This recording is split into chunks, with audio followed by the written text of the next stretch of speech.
everyone, and welcome to this wealthmanagement.com Fast Chat. I'm Shannon Rossick, and I am joined by Mike Baker, President and CEO of United Planners. Appreciate you joining me. Thanks for having me. I appreciate it. So we'll be taking a fast but thoughtful dive into United Planners' philosophy around best practices when it comes to attracting and retaining advisors. One of my favorite things to talk to you about, Mike. And from your position as President and CEO, and over your years of experience, what do you consider best practices to attract and ultimately retain advisors? Yeah, well, first, thanks again, Shannon, for having me. It's good to see you again. And yeah, it really comes down to the advisor experience. We are a technology and a service firm, okay? And we want to provide great service, provide solutions for advisors to process their business in an efficient and a compliant manner. And when you help someone meet those regulatory requirements in an efficient manner, they're going to want to stay. Now, in terms of service, a couple things. Okay, first, we actually have humans answering the telephones. Okay, I've been here 25 years, pretty much the only place I've really been since my college days. And if you had told me 25 years ago that answering your phone would give you a competitive advantage, I probably would have laughed. Okay, but it amazes me how many advisors told me, especially during the pandemic, they had wait times, half hour, 30, 40 minutes, and which I never really understood that because our industry was considered an essential business. We didn't have lockdowns. We didn't have mass layoffs or anything of that nature. And we're in an era now where people can answer their phones from pretty much anywhere. And here's the thing. Okay, 5 years ago, people didn't really notice when phones were answered. Okay, they won't remember that. What they will remember is waiting on hold for 30, 40 minutes. So we will always have phones answered by humans. And I mentioned that at our conference last year. I don't care how advanced AI becomes, we will always have humans answering the phones. 10 years from now, if we're the only firm on the planet answering telephones, I'm okay with that. Okay. And our level of service was reflected recently in the wealth management survey that our advisors participated in. They said 81% of respondents said our current level of service was very good or above. And that compares to 57% of the respondents at other firms. And then, it's the simple things, just respond to emails, respond within a day, and set your auto reply. If you tell them it'll be a few days before you can get an answer, a few days go by and you're still waiting on something to give them an answer, you call or you email them with an update.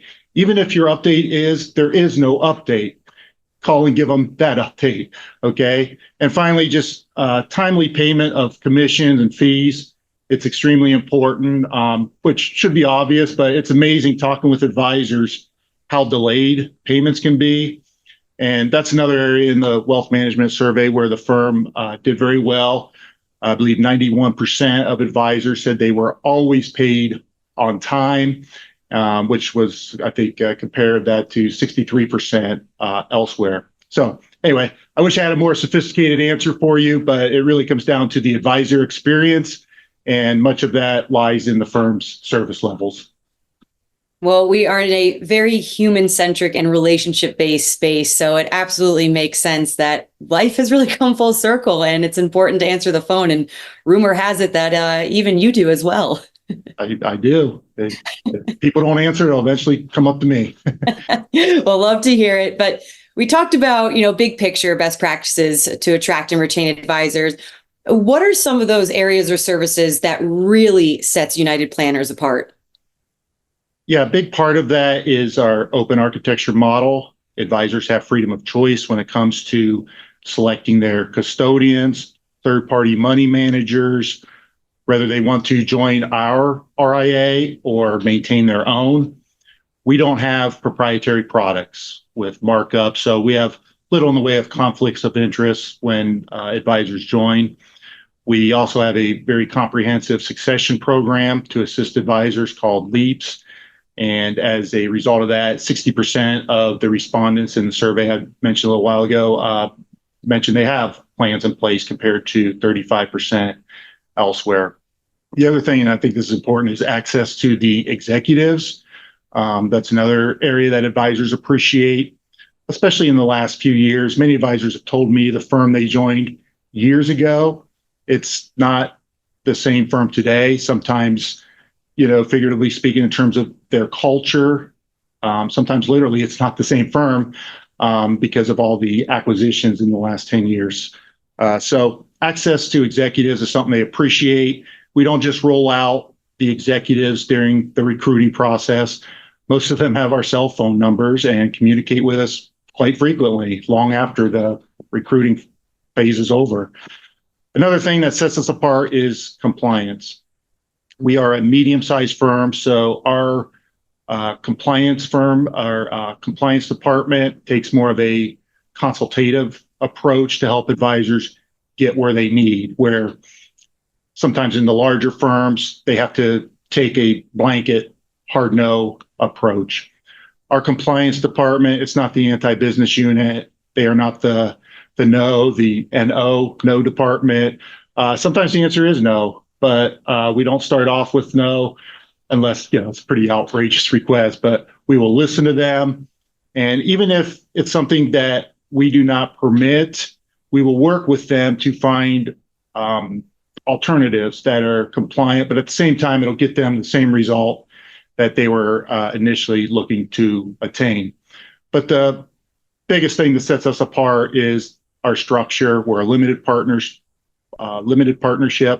So we're not beholden to shareholders or stock price. We're on the same side as our advisor partners, doing what is best for them and ultimately, their clients. So in other words, we take a long-term view rather than doing what drives shareholder value, which can come with a short-term mindset. So, and don't get me wrong, obviously we want to be profitable, but that's not really what drives us. Profits are nice. They're shared back with the advisors that qualify to be limited partner owners of the firm. But a far greater benefit of that structure is the culture that it enables. And by far the greatest benefit is that structure makes a sale of the firm difficult, maybe even impossible, because the firm is owned by the advisors. And there's not one person in this entire organization that ultimately can determine the fate of the firm. So that's the biggest thing that, sets us apart. And it's very clear that United Planners has culture and communication and collaboration really figured out. It certainly shines through in your advisor base. So how do you gauge customer and advisor satisfaction within your firm? First, we always aim to do outbound calls. Okay, check in, see how things are going, and the advisors really appreciate that. We don't like to hear advisors say something like, we never hear from you unless there's a problem. Okay, and that's a natural thing to, only pick up the phone and call when there's an issue or something is needed. But we do try to inject outbound satisfaction calls with the advisors.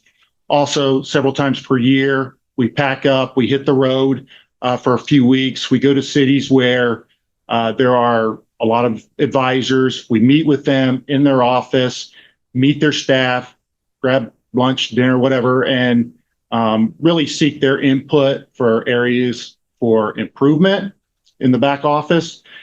Because, look, we're all on the same team, but we have very, very different roles. And so it helps us, and I can say it really helps me if I have a greater understanding of their world. But moving forward, we also send satisfaction surveys. We try not to bombard them with yet another survey, okay? But we occasionally will send those out, especially with all this work from home hybrid nonsense we're all dealing with, and it's probably now a permanent thing. So it's become more important now than ever in this remote world we got. And finally, we have a partners advisory team. We call it the PAT. It's a 6-member panel of partners. They act as a liaison between the field and the home office.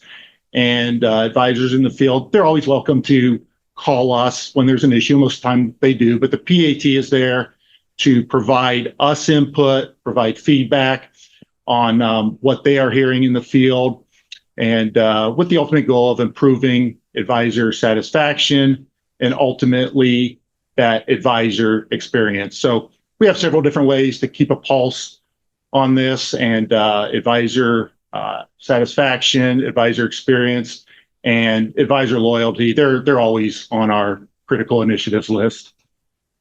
I was going to say, it certainly sounds like advisor satisfaction is clearly top of mind at United Planners.